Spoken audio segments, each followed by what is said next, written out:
बताओ कोई भी इतना बेगैरत भाई होगा जो अपने बहन की इज्जत लुटती हुई देखे और चुप रहे? मैं तो नहीं मानता। गरीब से गरीब भी अपनी बहन बेटी की इज्जत से प्यार करता है। बोलो करता है कि नहीं? हर बंदा बहन बेटी की इज्जत को प्यार करता है। कोई नहीं चाहता मेरी बहन बेटी की इज्जत जाए। तो क्या हम इतना नहीं कर सकते थे? अपनी बच्चियों को एक इंग्लिश मीडियम ऐसा स्कूल दे देते कि जिसमें पढ़ने वाली भी कनीज़े फातिमा हो और पढ़ाने वाली भी कनीज़े फातिमा हो। बुरा ना मानिएगा, कह रहा बहुत अच्छी बात है, मेरी लड़की MBBS कर रही है, अल्लाह तौफीक दे वो खूब आगे जाए, लेकिन अल्लाह उसकी इज्जत की हिफाजत फरमाए। हम ये दुआ दे सकते हैं, लेकिन हालात नहीं है, ये बचनी नहीं है इज्जत। हम जानते हैं कंडीशन क्या है। तुम्हें तो दाना डाल के पर्दे से बाहर निकाला डाला जा रहा है, चारा डाल के तुम्हें बाहर निकाला जा रहा है। किसी ने कहा इस्लाम ने बेटियों को कैद कर दिया है, नया तरह की बातें की। देखो सारी औरतों को देखो, कितना फ्रीडम, कितनी आज़ादी उनके पास है, बिना नकाब के जैसे चाहती हैं घूमती हैं। लेकिन इस्लाम ने अपने चाहने वालियों को ऐसा बंद करके रख दिया है, गर्मी में घुटती रहती हैं नकाब में, चोरों की तरह रहना पड़ता है। तुम नहीं जानते हो, खुदा की कसम सुनो तो सही, कैद और होती है, हिफाजत और हुआ करती है। कैद अलग होती है, हिफाजत अलग होती है। बहुत गौर से मेरी बात सुनिएगा, ये जो नकाब दिया गया था, ये बच्ची को कैद में नहीं डाला गया है, बच्ची को महबूस नहीं किया गया है। लेकिन सुनो तो सही, इसको नकाब किस लिए दिया गया था? आज बेटियां नकाब के खिलाफ रोड पे आ गई। कई लोगों ने कहा, बड़े अक्लमंद लोगों ने, जो पढ़े लिखे अपने आप को कहलाते थे, कहने लगे मौलवी पर्दा तो दिल का होता है, जिस्म से क्या लेना देना। जब दिल साफ नहीं होगा तो औरतों के वजूद कैसे साफ रह जाएंगे? हम जब बात करते हैं हया की तो लोग कहते मौलवी खराब होते हैं। जरा कान खोल के मेरी बात सुनिएगा प्यारे, तुम ये कहते हो पर्दा दिल का होता है, कई बाप तो ये कहते हैं नहीं नहीं हमारी बेटी गुनाह नहीं करेगी, हमारी बेटी गलत नहीं हो सकती है। मैंने उससे वादा किया है, उसने मुझसे वादा किया है, वो कभी बाप की इज्जत पे आंच नहीं आने देगी। इतनी बड़ी बड़ी बातें करने के बाद लोग कहते हैं मुझे अपनी बेटी पे एतमाद है। मैं पूछना चाहता हूँ, तुझे अपनी बेटी पे ज्यादा एतमाद है या मेरे नबी को फातिमा पे ज्यादा एतमाद था? तू मुझे बता तो सही, तुझे अपनी बीवी पे ज्यादा एतमाद है या मेरे नबी को हजरत आयशा पे ज्यादा एतमाद है? मुझे बताओ तो सही। खुदा की कसम बात एतमाद की नहीं है, बात शरीयत मुस्तफा की है, बात तहफ्फुज की है। रब ने जो दिल दिया है ना, ये धड़का करता है और ये इसके अंदर ये खासियत है, ये किसी न किसी की मोहब्बत चाहता है। या तो इसको बाप की मोहब्बत दे दो, या माँ की मोहब्बत दे दो, या भाई की मोहब्बत दे दो, या बहन की मोहब्बत दे दो। जब ये मोहब्बतें नहीं मिलती है तब जाके किसी आवारा मोहब्बत को तलाश करता है और फिर घर के घर उजड़ जाया करते हैं,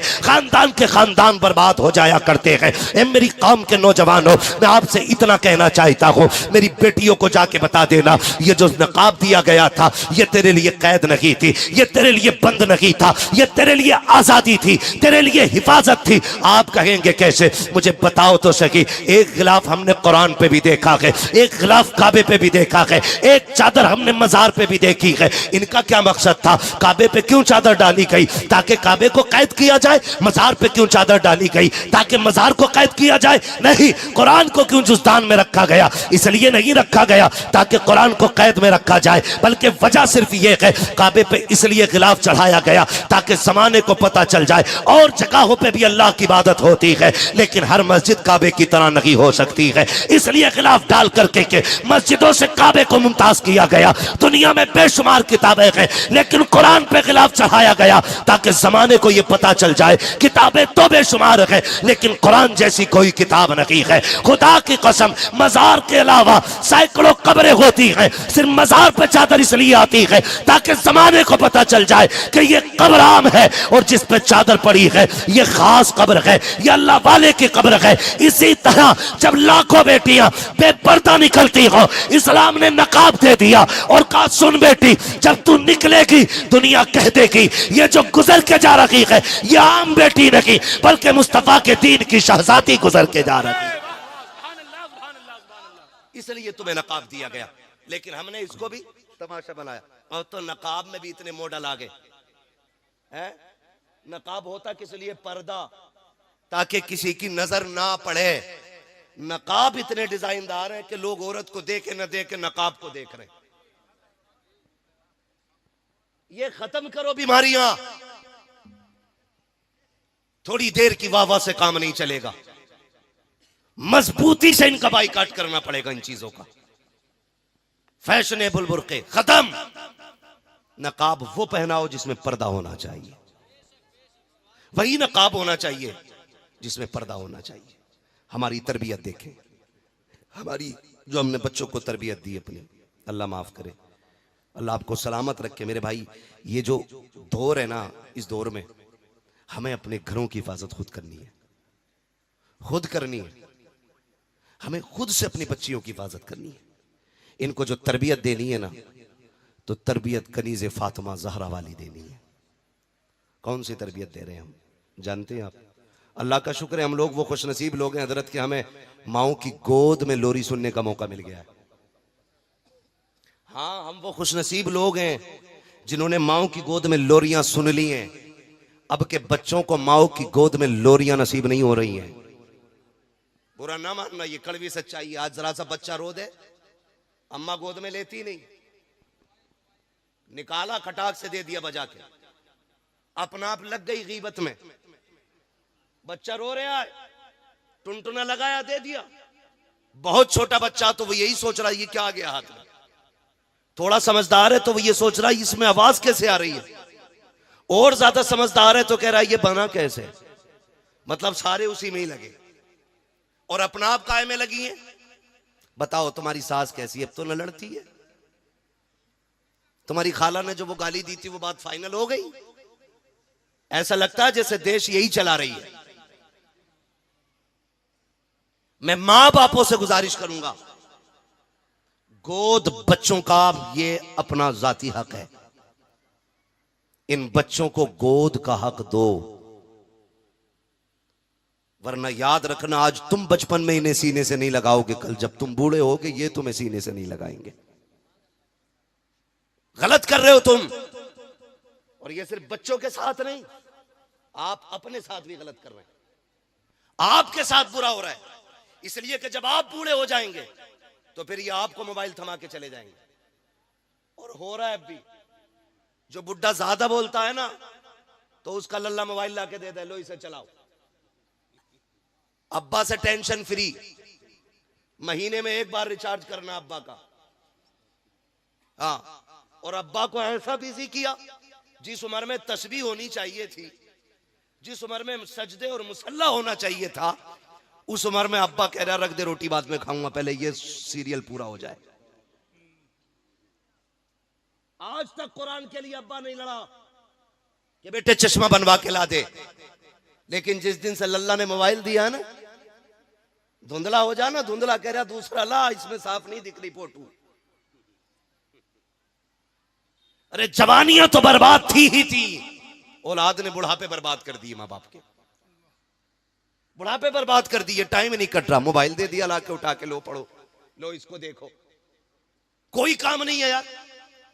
ओ भाई, एक बात कही जाती है, एक पैर छिलके पे दूसरा पैर कब्र में। अब तो मान जाओ, कहावत है कि नहीं? एक पैर केले के छिलके पे दूसरा पैर कब्र में, यानी कि अब आप कब्र के करीब हो गए। अब तो लौट आओ रब की बारगाह में। लेकिन अब तो बूढ़े भी मस्जिद में दिखाई नहीं देते, क्योंकि ये जो है ना पाबंदी से सीरियल देख रहा है, पाबंदी से सीरियल देख रहा है। और हमारे घरों को जो आग लगी है ना, इन सीरियलों से लगी है। पाकिस्तान का है, पाकिस्तान का सीरियल है, कोई बात ना। उसमें सब जैनब जुबैदा खातून सारी ऐसी नाम है। इस आधा घंटे के सीरियल ने 60 साल में आग लगा दी। हुआ क्या? अब तो कपड़े भी, ये कौन सा पाकिस्तानी सूट है, ये कौन सा है, ये जापानी सूट है। ओ भाई, सारे अपने बन रहे यूपी में कपड़े। हमारे यहां की बिरादरी कपड़े तैयार कर रही है, लेकिन छाप के हो गए पाकिस्तानी। क्योंकि फला सीरियल में ये सूट चला, अब वही चलेगा मार्केट में। जो फला सीरियल में चला वही मार्केट में चलेगा। तुम्हें क्या लगता है ये जो 3 घंटे का सीरियल होता है, ये जो आपकी रियल लाइफ होती है, ये आपकी रियल लाइफ के लिए पूरा सबक बन सकती है? खुदा की कसम, जिन लोगों ने इसको अपनाया है उनके घरों में आग लगती जा रही है। लोग बातें करते हैं, नहीं नहीं जी ये तो आम बात हो गई है, दौर के हिसाब से चलना पड़ता है। अब तो देवर भी भाभी की गोद में बैठ सकता है, अब रिश्तों में कोई फासले नहीं रह गए हैं। पूछो जबकि उलमा से, फरमाया गया देवर से ऐसा पर्दा करो जैसे मौत से भागा जाया करता है। आज कितने पर्दे हमारे घरों के अंदर रह गए हैं। जिसको मौत कहा गया है आज वही गोद के अंदर बैठा हुआ है, फिर जब घरों को आग लगती है तो रोते फिर रहे हो। खुदा की कसम, अगर घरों को बचाना है अपने घर के अंदर ये 1.5 घंटे का सीरियल नहीं बल्कि फातिमा ज़हरा की जिंदगी उठा के ले आओ। खुदा की कसम, तुम्हारी दुनिया भी जन्नत नजर आएगी और कब्र भी जन्नत नजर आएगी।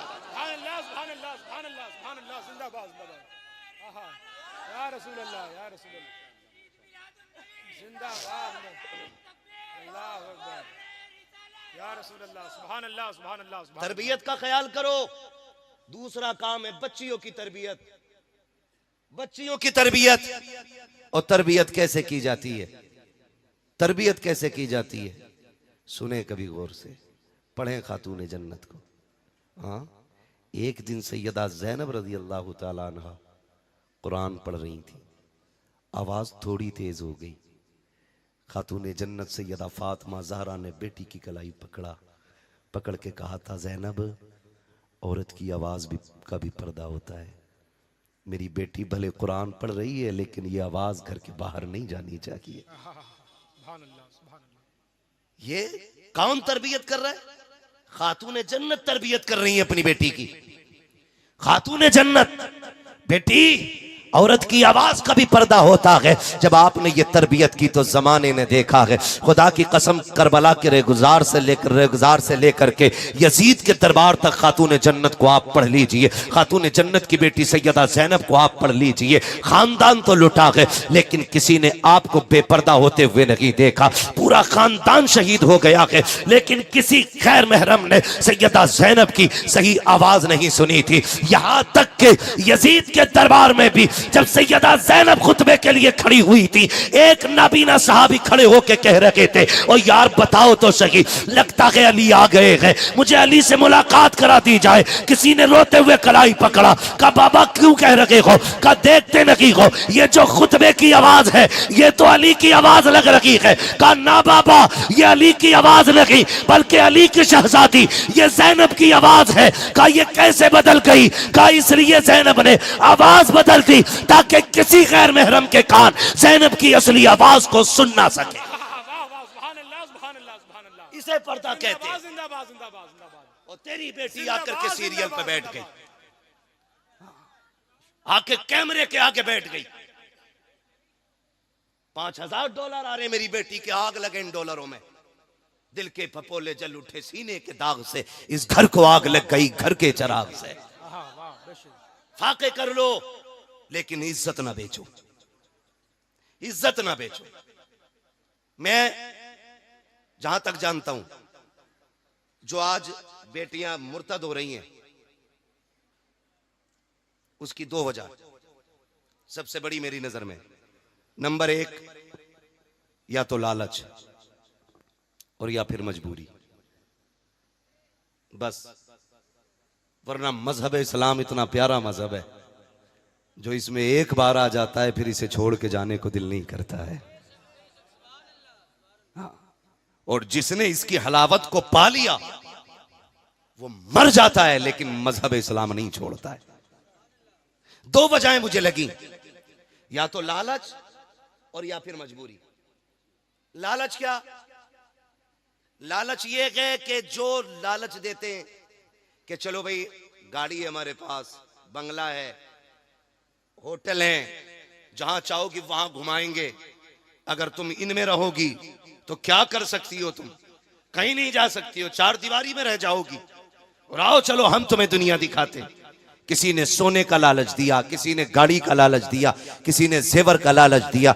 ए मेरी बहन, ए इस्लाम की शहजादी, सुन तो मेरी बेटी कान खोल करके, दुनिया की कोई भी दौलत तेरी इज्जत की कीमत नहीं बन सकती है। अल्लाह ने जितनी बड़ी इज्जत तुझको अता की है, सारी दुनिया का सोना एक पल्ले में रखा जाए और किसी गरीब की बेटी की इज्जत को एक पल्ले में रखा जाए, फिर भी एक गरीब की बेटी की इज्जत का बदल पूरी दुनिया का सोना नहीं बन सकता है। ये तेरी इज्जत का कमाल रब ने अता किया है। ये इज्जतें तुझे रब ने दी थी तो बेटियां चली जाती हैं जेवर छोड़ करके। मेरी बहन बेटी कान खोल के सुन लेना, ये दुनिया की जिंदगी 4 दिन की है। कितने दिन जी लोगी? 60 साल, 70 साल, 80 साल, 100 साल। मौत सभी को आनी है, एक दिन सभी को मर जाना है। कोई यहां नहीं रखेगा, तुमको भी चले जाना है। ए मेरी बहन कान खोल के सुन, अगर फाके करने पड़े अल्लाह की रजा के लिए फाके कर लिया करो। अगर एक जोड़ी कपड़े में जिंदगी गुजारनी पड़े, एक जोड़े कपड़े में जिंदगी गुजार लो। अगर एक जोड़े कपड़े में जिंदगी गुजारोगी, जन्नत के अंदर तुम्हारी खूबसूरत ड्रेसें मौजूद हैं। अगर तुम फाके करके जिंदगी काट लोगे,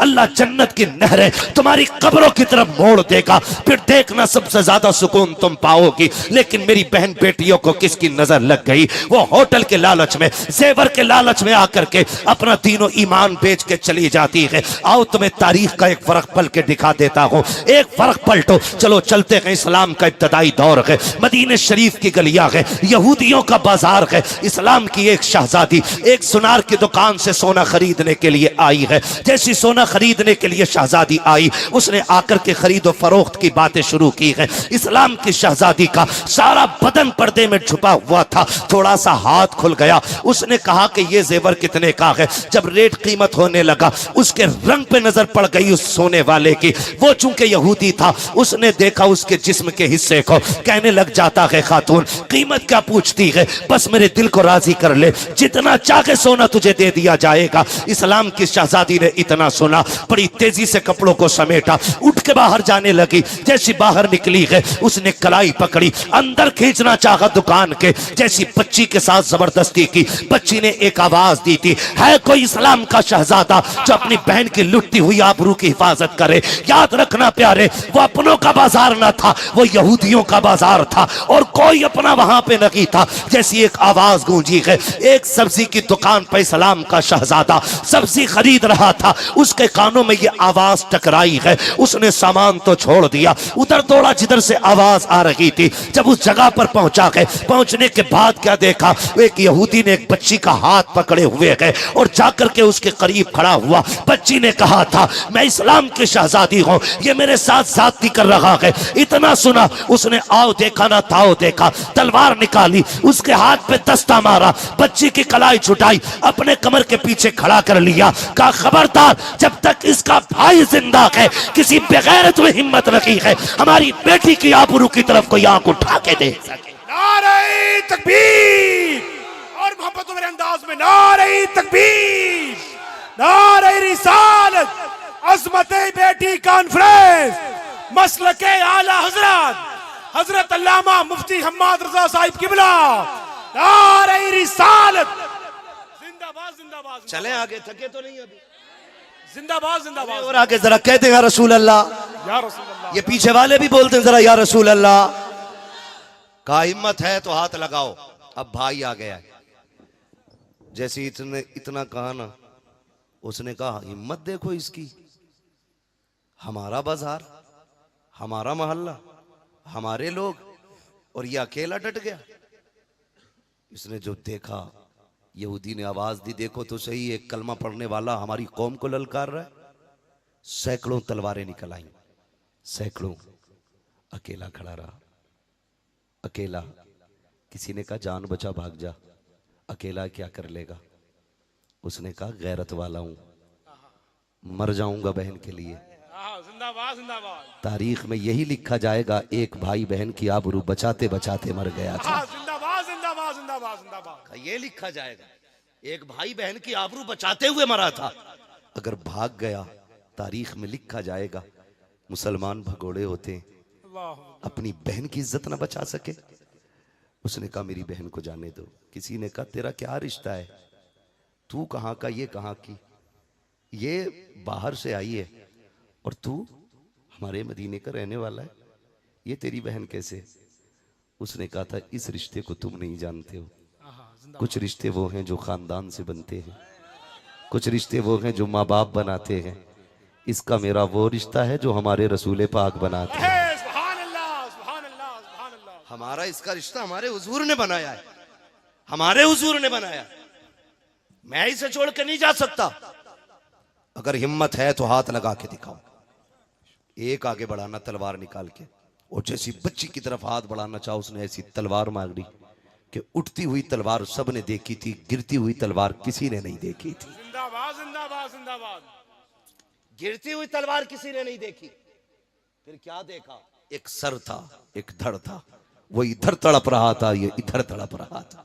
जिंदाबाद जैसी एक लाश गिरी, सैकड़ों तलवारें हरकत में, टूट पड़े सबके सब, लेकिन फानूस बन के जिसकी हिफाजत हवा करे, वो शम्मा क्या बुझे जिसे रोशन खुदा करे।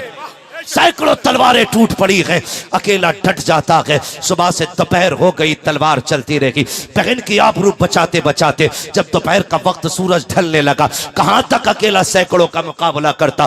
बाजू थक चुके थे, ताकत जवाब दे गई थी। जब लड़की ने यह देखा कि मेरे भाई की तलवार की रफ्तार धीमी हो गई है, अब बाजू थम से रहे हैं, अगर आज मेरी इज्जत लुट गई तो मेरा तो क्या है, मैं तो चली जाऊंगी। कयामत तक के लिए लोग नबी के मदीने को कहेंगे उनके मदीने में एक बेटी की आबरू लुट गई थी। अल्लाह अकबर, ये सोचते सोचते बच्ची की आंखें भीग जाती हैं। उसने ये नहीं कहा था मालिक मदद कर दे, हम 3 डेगे बनाएंगे, मालिक मदद कर दे, मैं फला कलियर जाऊंगी। उसने ये नहीं कहा था फला मजार पे जाऊंगी। उसने सजदे में सर रखा और रो के कहा था मालिक तुझे तेरे महबूब की बेटियों का वास्ता, तुझे मुस्तफा की शहजादियों का वास्ता, इस बेटी की आबरू बचा ले। ये देख मेरे मालिक, अकेला मेरा भाई है, अकेला तलवार लेके खड़ा है, अगर ये चला गया मेरी इज्जत चली जाएगी। तेरे महबूब के मदीने को जमाना क्या कहेगा। ये रोती जा रही है, रब को आवाज देती जा रही है, आंसू बरसते जा रहे हैं,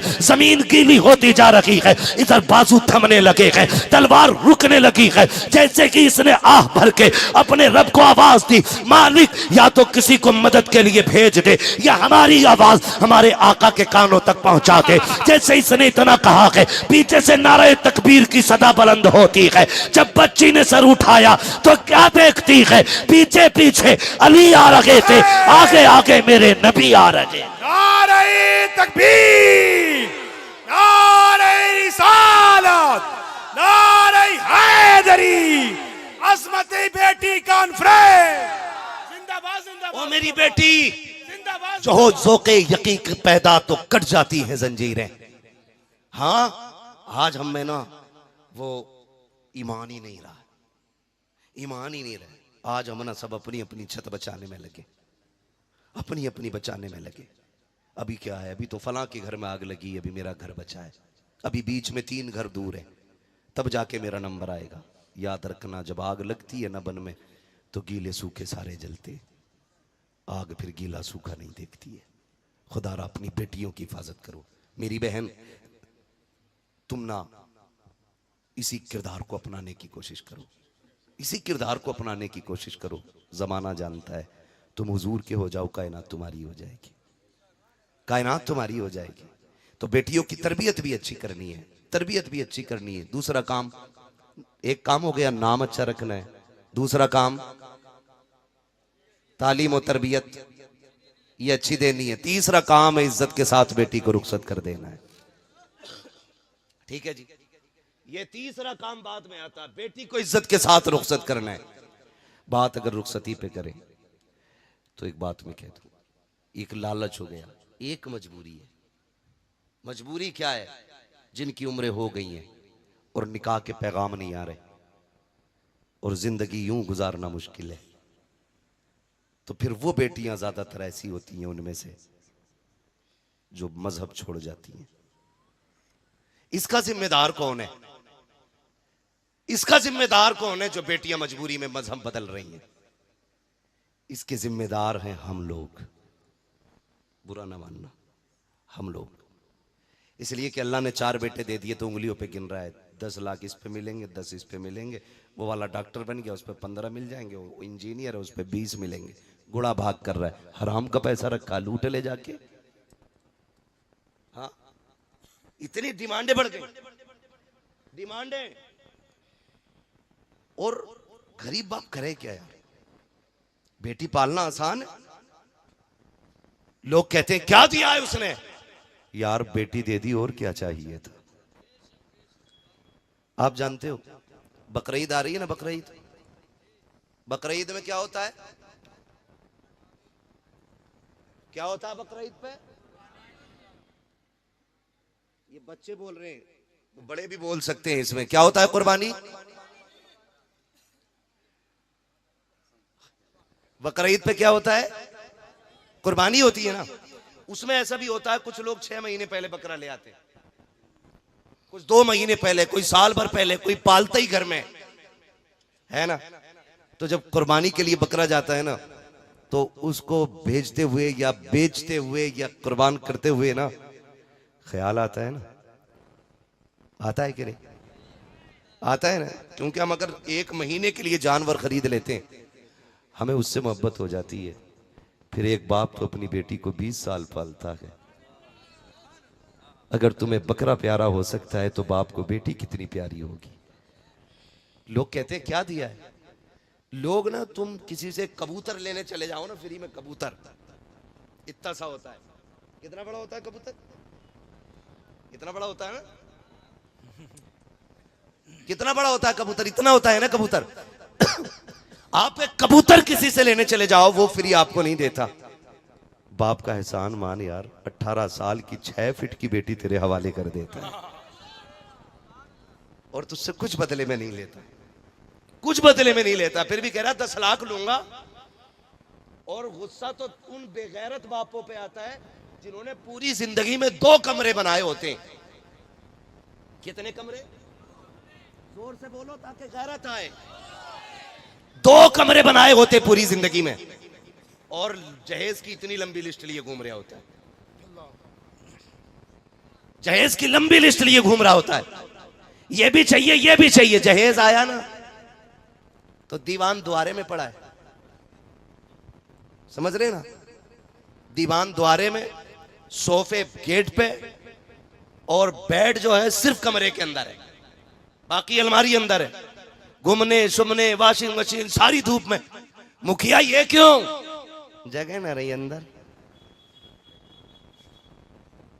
जगह नहीं रही। बेगैरत, जब औकात नहीं थी तेरी इतनी, तो कम से कम भीख तो दामन के हिसाब से मांगता। अगर भीख भी मांग रहा था, अपनी औकात देख के मांगता। बहुत बड़ा पैगाम, जिंदाबाद जिंदाबाद। एक भिखारी आया बादशाह के दरबार में, गालिबन शेख सादी शिराजी ने लिखा है। उसने आके कहा कि 1 रुपया दे दे। तो बादशाह ने कहा नहीं दूंगा, मुझे गैरत आती है। उसने कहा फिर पूरी सल्तनत दे दे। तो बादशाह कहने लगा अब तुझे गैरत आनी चाहिए। कहा ये कौन सी बात? कर रुपया देना ये मेरी शान के खिलाफ है, और पूरी हुकूमत ले लेना तेरे जैसे बेगैरत की शान के खिलाफ है। जिंदाबाद। समझ रहे ना? तो कम से कम इतनी तो गैरत आनी चाहिए। अपना घर नाप के जाता कि मैंने 20 साल में सिवाय घर बनाने के कुछ नहीं किया है, तो लिस्ट भी हिसाब से बनाऊं। तो ये औकात होती है इन लोगों की, रखने घर में जगह नहीं होती। और सबसे पहले घर में कुरान आता, अल्लामा जरी साहब, सबसे पहले कुरान आता। तो अम्मा देख के करी ये क्या है? कुरान है ये। तो कह रही है कि पहले से तो 2 कुरान रखे थे, पहले से ही तो रखे हैं, तो उन्हें कोई न पढ़ता। ये सास कह रही है बेगैरत कि 2 कुरान पहले से रखे, इन्हीं की क्या जरूरत थी? इन्हें मस्जिद में पहुंचवा दो, मस्जिद में पहुंचवा दो। ये कितना बड़ा अलमिया है। घर के अंदर 5 मेंबर है ना, तो मोबाइल 6 है, लेकिन कुरान एक ही है। चलाने के लिए मोबाइल अलग अलग चाहिए, और एक कुरान को 6 लोग भी नहीं पढ़ते, वो भी महीने महीने रखा रहता है। उसमें भी सास कह रही है क्या जरूरत थी इसकी? ये आवाज किधर से आ रही है? माइक है क्या उधर कोई? ये इसकी क्या जरूरत थी? सारी चीजें रख ली घर में, कुरान की जरूरत का पता नहीं है। इसलिए कि सास ने ना खुद पढ़ा है कुरान, ना बेटियों को पढ़ा है। कुरान घर में आता है तो मुसीबत आती है। फिर वैसे पूछती है फ्रिज है, माशाल्लाह इस कोने में रख दो। ये क्या वाशिंग मशीन, माशाल्लाह उस कोने में रख दो। इसमें क्या तुम्हारा पानदान, ये भी रखो। इसमें क्या अब्बा का हुक्का, ये भी रखो। कितनी ऐसी चीजें होती हैं जो पूरी जिंदगी इस्तेमाल नहीं होती, लेकिन देने के लिए बाप पे प्रेशर बनाया जाता है। यो मेरी कौम के नौजवानों, निकाह को आसान करो, निकाह को आसान करो, निकाह को आसान करो। इतना मुश्किल ना करो कि बेटियां या तो मरने पे मजबूर हो जाए या धर्म बदलने पे मजबूर हो जाए। इसके जिम्मेदार वो लोग होंगे जो शादियों में डिमांड करते जा रहे हैं, शादियों को महंगा करते जा रहे हैं। अभी मेरे एक भाई ने सुल्तानपुर के अंदर शादी की थी, 11 लोगों को लेकर के गया था निकाह के लिए। उसने जहेज में कोई डिमांड नहीं की। ससुराल वालों से ये कहा था कि अगर कुछ दोगे भी तो वो मैं नहीं लूंगा, अपनी तरफ से या तो मस्जिद में दे दूंगा या मदरसे में पेश कर दिया जाएगा। जिंदाबाद जिंदाबाद जिंदाबाद। जाओ जाके देखो, वो जिंदा है अब भी, उसे मौत नहीं आई, वो नीचे नहीं पड़ा गए, वो किसी के टुकड़ों पे नहीं है। शुक्र है अल्लाह का, उसकी धड़कन तुमसे अच्छी चलती होगी, बेशक बेशक जिंदाबाद। उसके टुकड़े तुमसे अच्छे होंगे। वो खाता भी होगा तो सर उठा के खाता होगा। वो कहता होगा शुक्र है मालिक, तूने मेरी प्लेट में खिलाया है, मेरी बीवी के बाप की प्लेट में नहीं खिलाया है। वो सोता भी होगा तो शान से सोता होगा। मालिक एहसान है तेरा, तूने मुझे बीवी के बिस्तर का मोहताज नहीं किया, तूने मुझे मेरे बिस्तर का मोहताज किया है। ये बेगैरती नहीं है। लल्ला की शादी में अभी 16 साल है, अब्बा आज से ही खाट की पट्टी जोड़ जोड़ के बिछा रहा। बेड मिलेगा उसे, प्लास्टिक की कुर्सी तोड़ तोड़ के नई पुरानी कर ली, सोफा नहीं खरीद रहा, लल्ला को जहेज में मिलेगा। बाइक नहीं खरीदते, जहेज में मिलेगी। ये बेगैरती है हमारी। और मेरे भाई, निकाह इतने आसान कर दो ताकि गरीब से गरीब बेटी भी कहे शुक्र मालिक, हुजूर की उम्मत में पैदा किया गया। यहाँ कोई किसी का बोझ बना नहीं करता गए, बल्कि एक दूसरे का बोझ उठाया करते हैं। ऐसा माहौल बनाओ, ऐसा माहौल बनाओ कि निकाह आसान हो जाए। करेंगे इंशाल्लाह, इंशाल्लाह करेंगे इंशाल्लाह। बताओ, ससुर के देने से भला होता है कि खुदा के देने से भला होता है? ये वही बोल रहे हैं जो ससुर का खा के बैठ चुके, वो बोले जिनको मिलना बाकी है अभी। किसके देने से भला होता है? जोर से, खुदा के देने से भला होता है। तो फिर क्यों मांगते हैं ससुराल जाकर? हैरत होती है। अब्बाओं से गुजारिश है, अब्बाओं से मेहरबानी करो। अब्बो, तुम जो लिस्ट लिए घूम रहे हो ना कि बेड ये वाला होना चाहिए गाड़ी, तुझे एक दिन भी बेड पे लेटने नहीं देगा तेरा लल्ला। सही है। हाँ हजरत, एक दिन बाइक पे नहीं बैठाता इसे। और अब्बा मर गया बुलेट के लिए, बुलेट ही चाहिए, कुछ हो ना हो गाड़ी चाहिए, चाहे तेल डालने का पैसा ना हो, गाड़ी चाहिए। ये कंडीशन हमारी कौम की है। तुम हुजूर के तरीके को अपनाओ, जिंदगी इतनी आसान हो जाएगी कि तुम सोच भी नहीं सकते हो, सोच भी नहीं सकते हो। अल्लाह जिंदगी इतनी आसान कर देगा, आप सोच भी नहीं सकते। इसलिए आज फातिमा बेटी की विलादत की खुशी में ये जश्न है। आज इस फातिमा के नाम की वजह से उस फातिमा का सदका लेके जाओ और ये अहद करके जाओ, हम शादियां मुश्किल नहीं करेंगे, शादियां आसान करेंगे। करेंगे इंशाल्लाह आसान, इंशाल्लाह करेंगे आसान। बारात में कितने जाओगे? 12-13 तो दामादी हो जा करके, और जो फूफा ना जाए वही रूठ जा। हाँ, कम से कम इतने तो जाइयो जो बेड़ा गर्क कर दो लोंडिया वाले का।